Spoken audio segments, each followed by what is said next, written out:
మామ మన కర్నూలు వాళ్ళకు ఈ మంత్ 24th ఒక పెద్ద పండగ అయితే ఉండబోతుంది. ఏంటిది? అది ఏంటి అంటే వస్త్రాలయ షాపింగ్ మాల్. ఈ పేరు మీరు వినే ఉంటారు, ఎందుకంటే గత 1 month నుండి మన కర్నూలు మొత్తం ఎక్కడ చూసినా ఇవే పోస్టర్స్ మాత్రమే కనిపిస్తున్నాయి. ఈ September 24th Vastralaya shopping mall Hari Hara Veera Mallu movie heroine అయిన నిధి అగర్వాల్ చేతుల మీదుగా ఘనంగా ఓపెన్ కాబోతుంది. ఈ సెప్టెంబర్ 24 ఉదయం 10:30కి నేను మీ కర్నూలుకి వస్తున్నాను వస్త్రాలయ షాపింగ్ మాల్ ఇనాగ్రేషన్ చేయడానికి.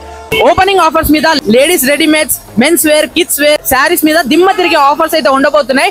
మీరు మీ ఫ్యామిలీ అండ్ ఫ్రెండ్స్ తో పాటు తప్పకుండా ఒకసారి విజిట్ అవ్వండి అండ్ వీలైనంత ఫాస్ట్ గా ఈ ఆఫర్స్ ని గ్రాప్ చేసుకోవడానికి ట్రై చేయండి. అంతేకాదు లక్కీ డ్రాలో విన్ అయిన వాళ్ళు కార్ మరియు ఇంకా చాలా గిఫ్ట్స్ గెలుచుకునే అవకాశం ఉంటుంది అన్నమాట. అడ్రస్ వచ్చేసి Vastralaya shopping mall, Nandyal check post, Amma hospital దగ్గర, కర్నూలు. ఈ రీల్ ని వెంటనే బాగా షాపింగ్ చేస్తే మీ ఫ్రెండ్ కి అయితే షేర్ చేసేయండి అండ్ మరిన్ని కర్నూలు వీడియోస్ కోసం మన పేజ్ ని వెంటనే ఫాలో అయిపోండి.